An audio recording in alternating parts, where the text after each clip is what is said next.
যার মধ্যে আমানতদারিতা নাই তার ঈমান নাই। ঈমান যদি কামেল করতে হয় যেই বিষয়গুলোর পরিপূর্ণতা দরকার এর মধ্যে অন্যতম একটি বিষয় হলো আমানতদারিতা। আমার আপনার আমল যদি কম হয়, ঈমান যদি পরিপূর্ণ থাকে, খাঁটি থাকে, অল্প আমল কাজে লাগবে। মনে করেন এলাকায় পানি নাই, এশার নামাজ পড়ে দুই বন্ধু দুইটা কলস নিয়ে বা বালতি নিয়ে পানি আনার জন্য নদীতে চলে গেল। ফজরের নামাজের সময় যেন পানির কষ্ট না হয়, জরুরত ওযু সারার জন্য যেন পানি ঠিক থাকে, প্রস্তুত থাকে, এই জন্য দুইজনে দুইটা বালতি নিয়ে নদীর পাড়ে চলে গেছে। একজনের বালতির নিচে ছোট্ট একটু ছিদ্র, আর একজনের বালতিটা ভালো, কোনো ছিদ্র নাই। যার বালতি ছিদ্র সে বালতি পরিপূর্ণ করে এক বালতি পানি আনলো, আর বালতি যার ভালো সে অর্ধেক বালতি পানি আনলো। বলেন তো 6, 7, 8, 9 ঘন্টা পর যেই ব্যক্তি এশার নামাজের পরে বালতি পরিপূর্ণ করে পানি আনছিল কিন্তু বালতি ছিদ্র, আর যেই ব্যক্তি বালতি ভালো, পানি যতটুকু আনছে আধা বালতি পানি, বলেন তো 6, 7 ঘন্টা পর বালতির মধ্যে কার পানি থাকবে? একটু বলেন না, কার পানি থাকবে? যিনি ভালো বালতি ওয়ালা উনি। তার মানে উনি আনছে বেশি কিন্তু টিকে নাই, উনি আনছে কম কিন্তু ওইখান থেকে আর ক্ষয় হয় নাই, যা আনছে তাই আছে। তার মানে বালতি যদি ঠিক থাকতো অল্প আনলেও তাও থাকতো।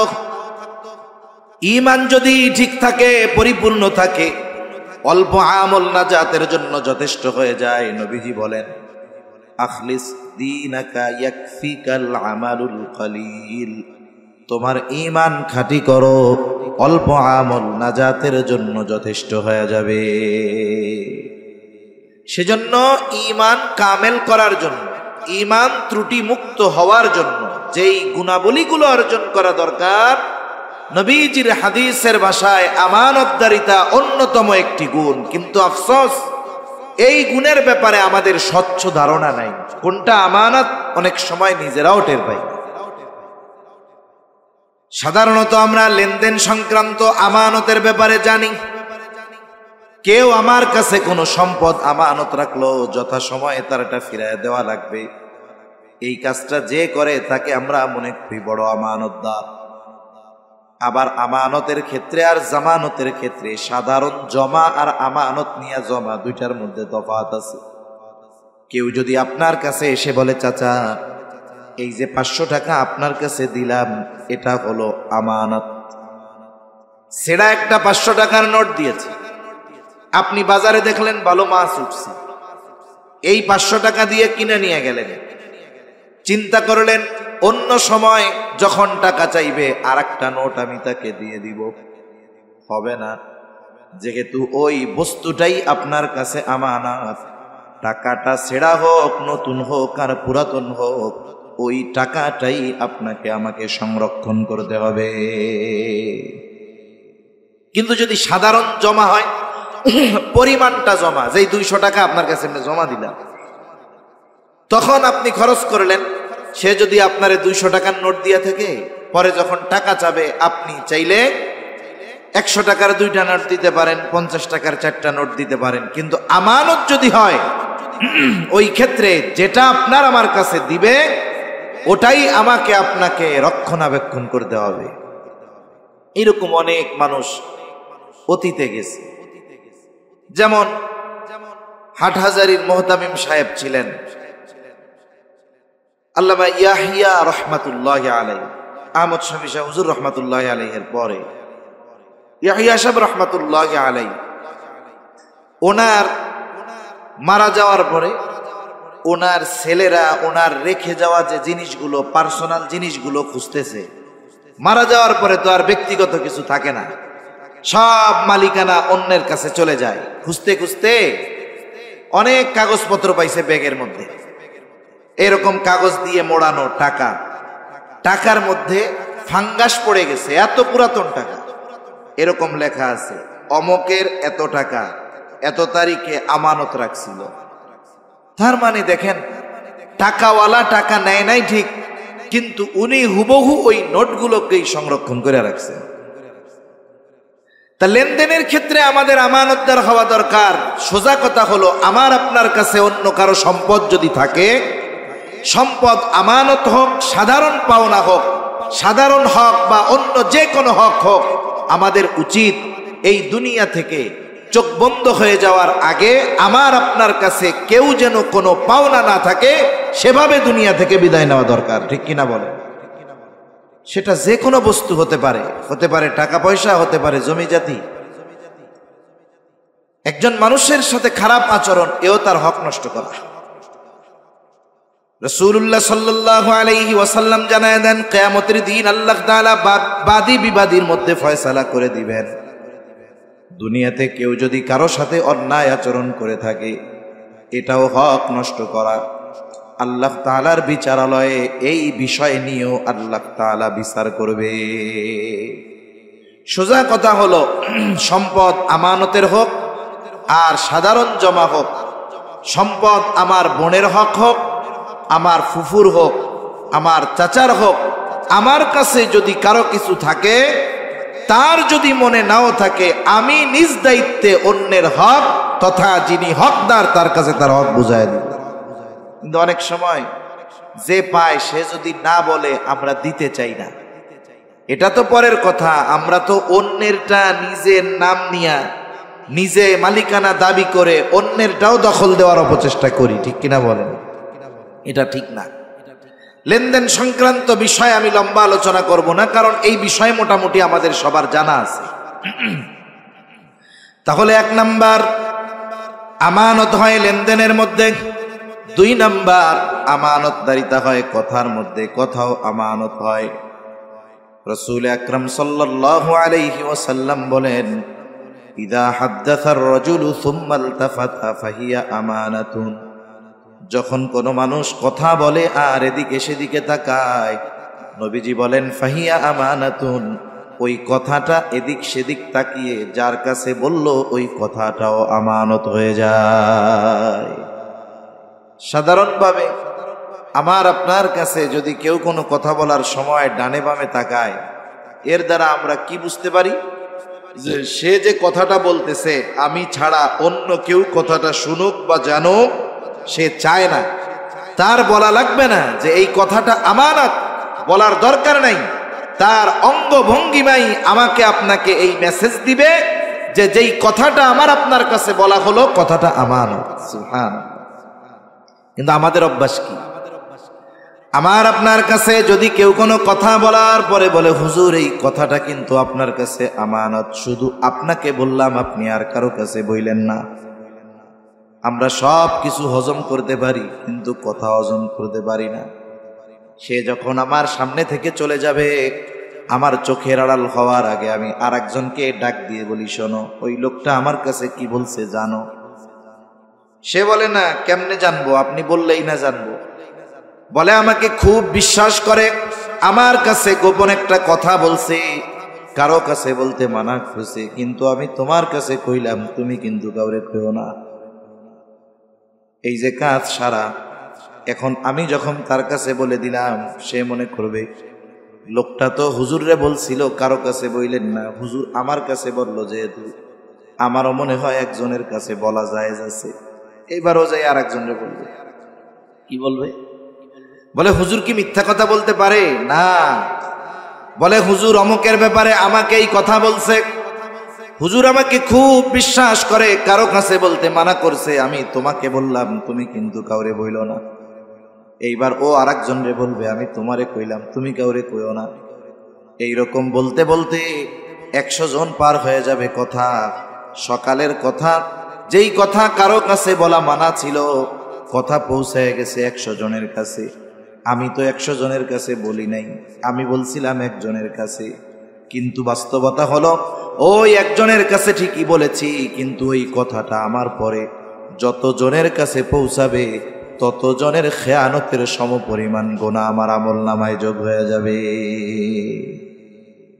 এই যে খেয়ানতের শুরুটা, এটা হইছে আমার কারণে। রাসূল আকরাম সাল্লাল্লাহু আলাইহি ওয়াসাল্লাম বলেন, যখন কারো দ্বারা কোনো ভালো কাজের সূচনা হয়, ওই ভালো কাজ যতদিন চলে, যতজন করে, সে দুনিয়ায় নাও যদি থাকে, ওই কাজ যদি চলমান থাকে, কবরে শুয়া শুয়া সওয়াব পাইতে থাকবে। আবার যখন কারো দ্বারা কোনো মন্দ কাজের সূচনা হয়, ওই মন্দ কাজ যতদিন চলবে, যতজন করবে, কবরে শুয়া শুয়া ওই মন্দ কাজের গুনাহ তার আমলনামায় যোগ হতে থাকবে। নবীজি বলেন, আদম আলাইহিস সালামের হত্যাকারী সন্তান পৃথিবীতে প্রথম অন্যায়ভাবে হত্যা তার মাধ্যমে সংগঠিত হয়েছে। কিয়ামত পর্যন্ত অন্যায়ভাবে যত হত্যাকাণ্ড হবে, সব হত্যাকাণ্ডের গুনাহ তার আমলনামায় যোগ হয়ে যাবে। এই জন্য আমার আপনার কাছে যদি কেউ এমন কোনো কথা বলে যে কথা তার ব্যক্তিগত, যেই কথা মানুষ জানলে তার সম্মান নষ্ট হবে, মানুষের চোখে সে ছোট হয়ে যাবে, অপমানিত হবে, বিশেষ করে এই ধরনের কথা গোপন রাখা দরকার। অনেক সময় অনেকের ব্যক্তিগত দোষ ত্রুটি আমরা জানি, অনেকের ব্যক্তিগত কিছু ত্রুটি আছে যেগুলো শরীয়তের সাথে সাংঘর্ষিক নয়। এরকম কিছু দোষ ত্রুটি মানুষের পার্সোনাল লাইফে থাকতে পারে কি পারে না? পারে। অনেক সময় আমরা এই দোষ ত্রুটি তাকে ছোট করার জন্য মানুষের সামনে বলতে থাকি, অথচ রাসূলুল্লাহ সাল্লাল্লাহু আলাইহি ওয়াসাল্লাম বলেন, আমরা যদি অপর মুমিন ভাইয়ের দোষ ত্রুটি গোপন করি, তাহলে দুনিয়া আখিরাতে আল্লাহ তাআলা আমাদের দোষ ত্রুটি গোপন করবে। আবার যদি কেউ এক মুমিন ভাইয়ের দোষ ত্রুটি মানুষের কাছে বলে বেড়ায়, নবীজি বলেন, সে যদি ঘরের মধ্যেও অবস্থান করে, ওই জায়গায়ও আল্লাহ তাআলা তাকে অপমানিত করবে। সাথে সাথে কিয়ামতের দিন তার দোষ ত্রুটি মানুষের সামনে প্রকাশ হয়ে যাবে। আমার আপনার কাছে কেউ যদি কোনো কথা বলে, যেই কথা রাষ্ট্রের জন্য ক্ষতিকর নয়, ইসলামের জন্য ক্ষতিকর নয়, মানুষের জন্য ক্ষতিকর নয়, সমাজের জন্য ক্ষতিকর নয়, ওই ধরনের কথা যদি না হয়, ঈমান আকীদার জন্য ক্ষতিকর নয়, এই ধরনের কথা যদি না হয়, আমরা আমাদের জীবন চলে গেলেও তাদের কথা অন্যর কাছে বলবো না। অনেক সময় বন্ধু যদি হয়, সম্পর্ক ভালো হইলে কথা গোপন করে, যখন বন্ধুত্ব চলে যায়, সম্পর্ক খারাপ, তখন কথা ফাঁস করে দেয়, তখন ওই কথাকে অস্ত্র বানায়। অস্ত্র বলে, বেশি তেড়েবেড়ি করবা না, তোমার কথা কিন্তু আমি জানি, সব কিন্তু কইয়া দিব। এরকম লোক আছে না নাই? বলেন তো, আমানতের হেফাজত শুধু মুমিনেরটা করতে হবে না কাফেরেরটাও করতে হবে? কাফেরের আমানতের হেফাজতও করতে হবে। আমার আপনার নবী কেমন আমানতদার নবী ছিলেন, কেমন আমানতদার নবীর উম্মত আমরা। অনেক অমুসলিম ঐতিহাসিক নবীজির সিরাত লিখেছেন, নবীজির জীবনী লিখেছেন, তার আমানতদারিতায় মুগ্ধ হয়েছেন। ইংরেজ শাসন আমলে এই দেশে একজন অমুসলিম ঐতিহাসিক এসেছিলেন উপমহাদেশ ঘুরে দেখার জন্য, ইংল্যান্ডের। তিনি এসে মুসলমানদেরকে দেখলেন সবার চাইতে আলাদা, তারা জীবন দিয়ে দেয় তবু ঈমান দেয় না। মুসলমানরা যদি ইংরেজদের আমলে ইংরেজদের সাথে তোষামদি করত, তাহলে তারাও বড় বড় জমিদার হয়ে যাইত। এই জন্য উপমহাদেশে দেখবেন জমিদার বেশিরভাগ হলো হিন্দু, অন্য ধর্মের। কেন?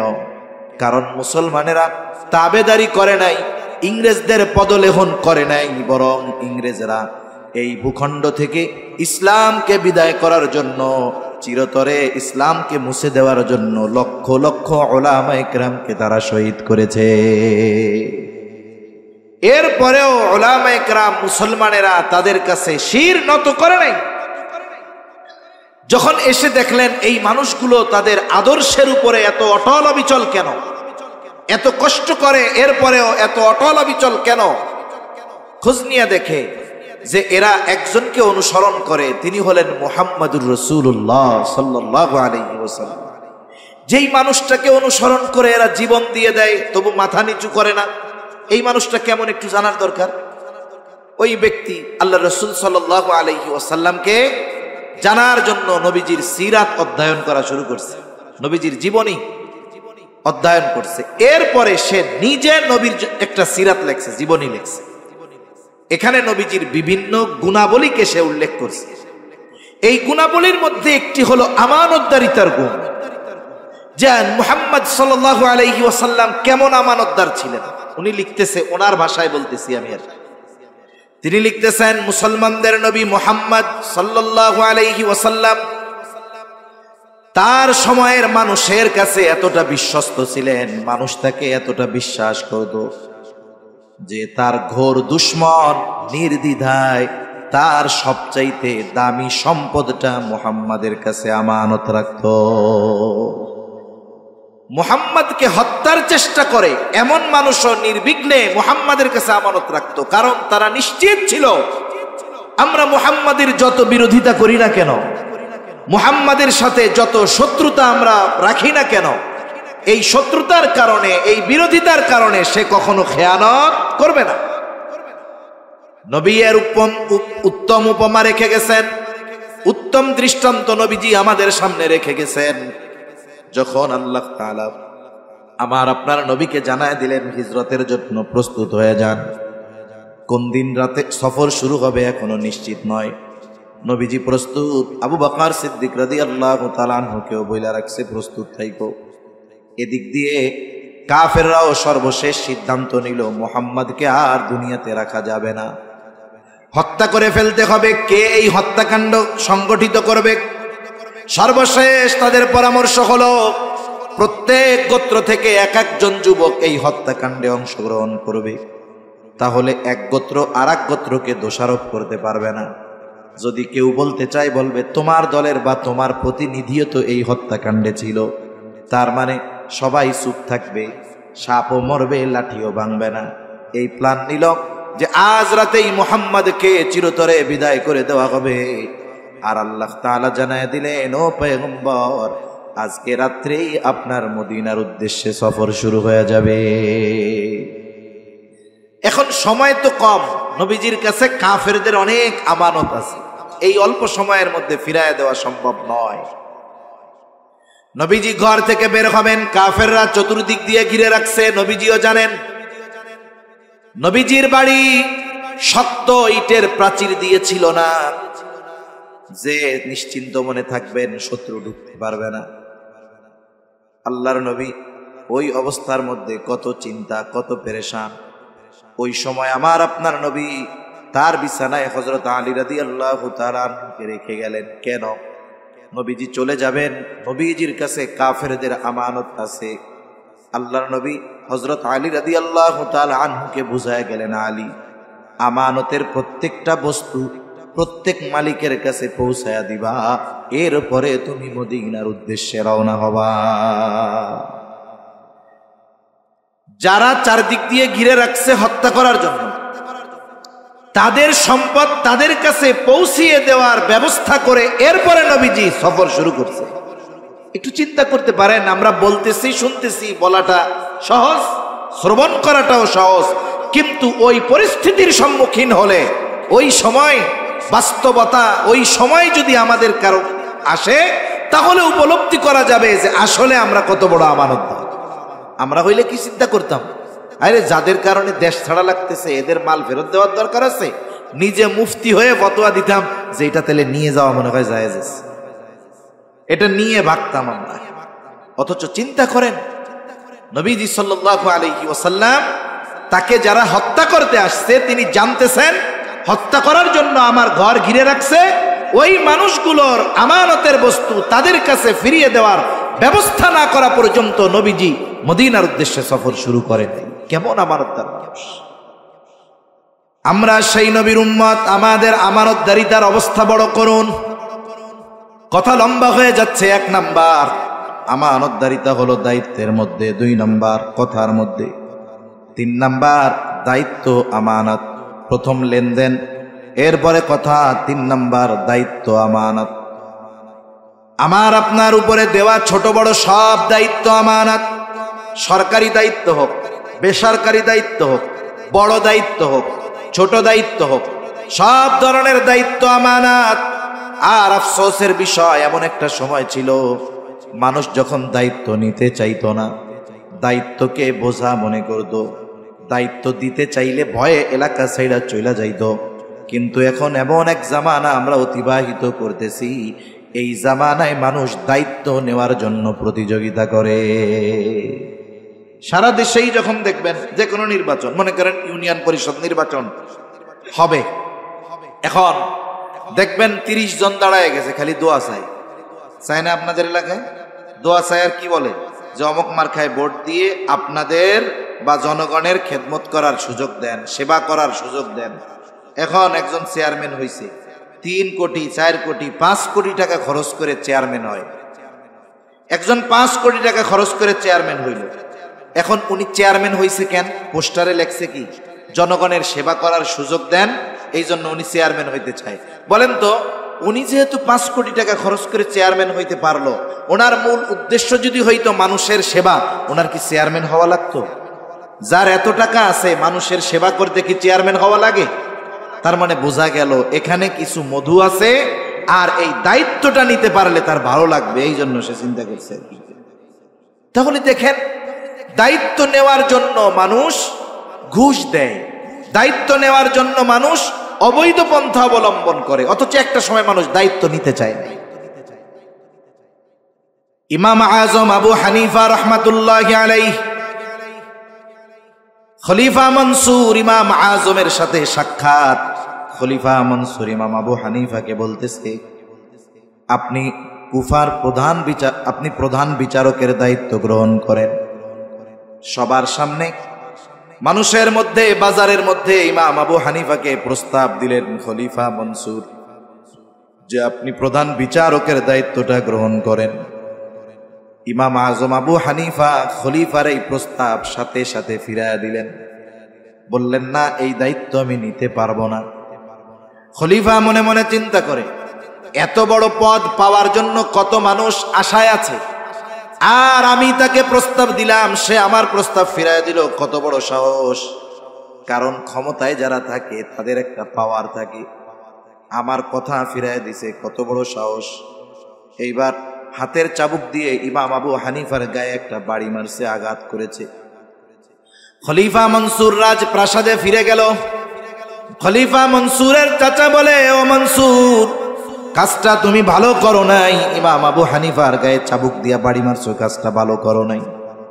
ওই সময় তো মনসুর রাগান্বিত ছিল, ইগোতে লাগছে যে আমার কথা রাখলো না, কত বড় সাহস। রাগে চাবুক দিয়া বাড়ি মাইরা দিছে। মানুষ অনেক সময় রাগে অনেক কাজ করে ফেলে, কিন্তু যখন রাগ চলে যায়, রাগান্বিত অবস্থায় ওই কাজের জন্য সে তখন লজ্জিত হয়ে যায়। এই জন্য রাগ উঠলেই কোনো সিদ্ধান্ত নিতে হয় না। রাগ উঠলে কি করতে হবে? হাদিসের নির্দেশনা হইল, দাঁড়ানো থাকলে বৈশা পড়বে, বৈশা থাকলে শুয়া পড়বে, প্রয়োজনে মাটির সাথে গড়াগড়ি মারা শুরু করে দিবে। অজু করবে, যখন অজু করবে নামাজে দাঁড়ায় যাবে, আস্তে করে রাগ কমে যাবে। কিন্তু রাগান্বিত অবস্থায় যদি কেউ সিদ্ধান্ত নিয়ে বসে, অধিকাংশ সময় এই সিদ্ধান্ত ভুল হয়, কারণ শয়তান তখন তারে খোঁচা, এটা কর, এটা কর, এটা কর। এজন্য আমাদের দেশে দেখবেন গ্রাম অঞ্চল, শহর অঞ্চল, সব জায়গায় রাগারাগি হয় স্বামী স্ত্রী, তুচ্ছ কারণে রাগারাগি হয়, শয়তান আইসা দুইজনেই রাগায় দেয়, আর মুহূর্তের ভিতরে স্বামী রাগের ঠেলায় স্ত্রীর 14 গোষ্ঠী ধইরা তালাক দিয়া দেয়। হয় কি হয় না বলেন? এবার আশেপাশের মানুষ যখন বলে, কামটা করছো কি, কাজ তো শেষ, শয়তানের প্রথম মিশন শেষ, অতি রাগ বানায়া সম্পর্কটা শেষ করে দিল। এবার নতুন আর এক মিশন নিয়ে আসে, এবার হলো মোহাব্বতের মধু ঢাইলা দেয় অন্তরের মধ্যে। কামটা কি করলি তুই? সকিনার মারে তালাক দিয়া দিলি, তোর সকিনা এখনো দুধ ছাড়ে নাই, এই বলে আপন পালবো কেডা? এখন এই যে চিন্তা আসছে, কাজ তো ভালো হয় নাই, এইবার দৌড় দিয়া গেছে হুজুরের কাছে, যে কি কয়, হুজুর কাজ শেষ, কি হইছে? এইটা করে ফেলছি। কেন করছস? হুজুর রাগের মাথায় করছি। কেউ কি খুশি হইয়া এই কাজ করে বলে? তাহলে বোঝা গেল রাগের মাথার সিদ্ধান্ত অধিকাংশ সময় ভুল হয়। রাগের মাথার সিদ্ধান্ত পরবর্তী হায়াত পস্তানোর কারণ হতে পারে। এজন্য রাগ অবস্থায় আমরা কোনো সিদ্ধান্ত নিব না। আবার যখন আমরা দেখব গ্রামে যেটা হয়, স্বামী স্ত্রীর যখন দ্বন্দ্ব হয়, মহিলারা মহিলার পাশে দাঁড়াইয়া দাঁড়াইয়া ঝগড়া দেখে, আর পুরুষরা পুরুষের পাশে দাঁড়াইয়া দাঁড়াইয়া ঝগড়া দেখে। বল খেলার মতো যে গোল কখন হবে, গোল দেখার জন্য বসে থাকে। কিন্তু উচিত কি, মহিলারা মহিলাকে নিয়ে আরেক দিকে চলে যাবে, পুরুষরা পুরুষকে নিয়ে আরেক দিকে চলে যাবে। দুইজন যখন সামনাসামনি আছে, শয়তানে তো এমনিই রাগায় দিবে। যখন দুইজন দুজনের চোখের আড়াল হবে, একটু মাথায় পানি টানি ঢাললে আশা করা যায় ঠান্ডা হয়ে যাবে। কিন্তু আমরা কি করি? আমরা তাকায় থাকি। বল খেলার সময় গোল দেখার জন্য তাকায় যেমন থাকে, দুই পাশে পুরুষ মহিলা তাকায় থাকে, কোন সময় গোলটা হয়, এ কাজ করা যাবে না। খলিফা মনসুর ওই সময় রাগে চাবুক দিয়ে আঘাত করেছে, এখন লজ্জিত।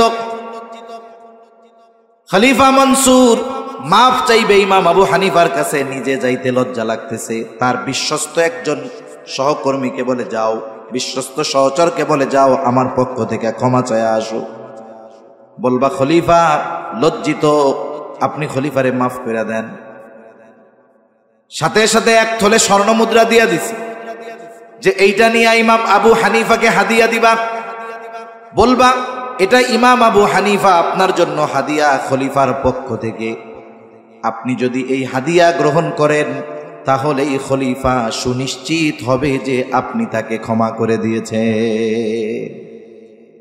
ইতিহাস থেকে শোনাচ্ছি আপনাদের, ইমাম আবু হানিফার কাছে লোকটা গেছে, গিয়ে যখন বলছে ইমাম আবু হানিফা বলছে ঠিক আছে মাফ করে দিলাম। কারণ ইমাম আবু হানিফা নববী গুণে গুণান্বিত, নবীজিকে যদি ব্যক্তিগতভাবে কেউ কষ্ট দিত মাফ চাইলে নবীজি তাকে মাফ করে দিতেন। ইমাম আবু হানিফাও মাফ করে দিলেন। এইবার লোকটা বলে আপনার জন্য খলিফা এক থলে স্বর্ণ মুদ্রা হাদিয়া দিয়েছে, এটা গ্রহণ করলে তিনি নিশ্চিত হবেন আপনি ক্ষমা করেছেন। ইমাম আবু হানিফা বলে না, এটা গ্রহণ করা যাবে না, নিয়ে যাও। বারবার পিড়াপিড়ি করার পরে ইমাম আবু হানিফা বলতেছে তোমার খলিফা আমাকে এক থলে স্বর্ণ মুদ্রা হাদিয়া দিল, এই স্বর্ণ মুদ্রা সে পাইল কোথায়? বলে তিনি কোথায় পাবে, রাষ্ট্রীয় কোষাগার থেকে দিয়েছে। হাদিয়া দিচ্ছে ব্যক্তিগত কারণে, সম্পদ হইল রাষ্ট্রের মানুষের। ইমাম আবু হানিফা বলে নাও এটা ফেরত নিয়ে যাও, এটা রাখার উপায় নাই। লোকটা বলে আপনি রাখেন, ব্যবহার করেন না, অন্যদেরকে দিয়া দিয়ে। ইমাম আবু হানিফা বলতেছে তোমার কাছ থেকে এটা আমি গ্রহণ করবার পর আমি নিজের জন্য খরচ করি নাকি অন্যকে দিয়ে দেই, বিষয় এটা নয়। খলিফা জানবে ইমাম আবু হানিফা আমার দেওয়া হাদিয়া গ্রহণ করেছে। এইবার ইমাম আবু হানিফা আর একটু কঠোরতা অবলম্বন করে বলতেছেন শোনো, এটা তুমি খলিফাকে ফেরত দিবা, সাথে এটাও জানায় দিবা রাষ্ট্রীয় কোনো সম্পদ ব্যক্তিগত কাজে ব্যবহার করার অধিকার তার নাই। এই রাষ্ট্রের সম্পদ তার কাছে আমানত, তাকে এই সম্পদ রক্ষণাবেক্ষণের দায়িত্ব দেওয়া হয়েছে। তার জন্য যতটুকু ভাতা নির্ধারিত আছে এর চাইতে 1 টাকা বেশি নেওয়ার অধিকার তার নাই, খেয়ানত হবে। লোকটা এবার খলিফার কাছে চলে গেছে। ইমাম আবু হানিফা যা কিছু বলছে আর একটু রস কস মাখায়া খলিফার সামনে উপস্থিত করছে। কিছু মানুষ আছে দেখবেন মিথ্যারে এত সুন্দর করে কইতে পারে যে কান্নাও চলে আসে। কিছু মানুষ আছে না, এত সুন্দরভাবে মিথ্যা কথা বলবে আপনি অবাক হয়ে যাবেন, সত্যও এত সুন্দর লাগে না। মিথ্যাকে একটা শৈল্পিক রূপ দিয়ে দেয়, কিছু মানুষ আছে এরকম। যখন গিয়া বলছে খলিফা আগের চাইতে আরো ক্রোধান্বিত হয়ে গেছে, রাগান্বিত হয়ে গেছে। পাইক পেয়াদারকে বলতেছে কত বড় সাহস, আমার ব্যাপারে এমন কথা বলে, যাও ওনারে আটকায় জেলখানার মধ্যে আটকাও। জেলখানার মধ্যে আটকায় দেওয়া হলো ইমাম আবু হানিফাকে। প্রতিদিন চাবুক দিয়ে আঘাত করা হতো আর বলা হতো আপনি যদি প্রধান বিচারকের দায়িত্ব গ্রহণ করেন ছেড়ে দেওয়া হবে। ইমাম আবু হানিফা দায়িত্ব গ্রহণ করেন নাই। ঐতিহাসিকদের থেকে 2টা মত পাওয়া যায়। জেলখানার মধ্যে খাবারের সাথে বিষ মিশিয়ে ইমাম আবু হানিফাকে শহীদ করে দেওয়া হলো। আর এক বর্ণনা, ওনাকে পাঠায় দেওয়া হলো যখন অবস্থা খারাপ, ওনাকে গৃহবন্দী করে ফেলা হলো। ওনাকে জিজ্ঞাসা করা হয়েছে তখন আপনার উপরে এত জুলুম এত অত্যাচার হলো, যেই দায়িত্ব গ্রহণ করার জন্য এই জুলুম অত্যাচার, অথচ ওই দায়িত্ব গ্রহণ করার জন্য যত যোগ্যতা দরকার সব আল্লাহ তাআলা আপনাকে দিয়েছেন। আপনি তাহলে এত জুলুম সহ্য করলেন কিন্তু দায়িত্ব নিলেন না কেন? ইমাম আবু হানিফা বলে যেই দায়িত্ব আমার উপরে নাই সেই দায়িত্বের ব্যাপারে আল্লাহ তাআলার কাছে আমি জিজ্ঞাসিত হব না, কিন্তু দায়িত্ব নেওয়ার পরে যদি কোনো ত্রুটি বিচ্যুতি হয়ে যাইত তাহলে কিয়ামতের দিন আল্লাহ তাআলার সামনে আমাকে জবাবদিহিতার কাঠগড়ায় দাঁড়ানো লাগতো। যেমন যেই সরকার ক্ষমতায় থাকে, মনে করেন যেই দেশের যে কোনো এক দেশের সরকার প্রধান রাষ্ট্রপ্রধান, যে ওই রাষ্ট্রপ্রধানের দলের কোনো লোক প্রত্যন্ত অঞ্চলে গ্রামের মধ্যে যদি কোনো অন্যায় করে, বলেন তো এই অন্যায়ের দায় রাষ্ট্রপ্রধান এড়াইতে পারে? কারণ সে তার অধীনস্থ লোক, সে অপরাধ করছে। বলা হয় কি যে এইটা রাষ্ট্রপ্রধানের লোক বা প্রধানমন্ত্রীর লোক, প্রেসিডেন্টের লোক, এমপি সাহেবের লোক। তার মানে দেখেন, আমার কোনো অধীনস্থ যদি অন্যায় করে, এই অন্যায়ের দায়ভার আমার উপরে চলে আসে। ইমাম আবু হানিফা দায়িত্ব গ্রহণ করেন নাই, কারণ তিনি জানেন দায়িত্বটা আমানত। আবু দাউদের হাদিস, নবীজি বলেন, তোমাদের মধ্যে যখন কাউকে কোনো দায়িত্ব দেওয়া হয়, সে যদি ওই দায়িত্বের সুচ পরিমাণ খেয়ানত করে, সুচ পরিমাণ, নবীজি বলেন কিয়ামতের দিন ওই লোকটা খেয়ানতের বোঝা নিয়ে আল্লাহর সামনে হাজির হবে।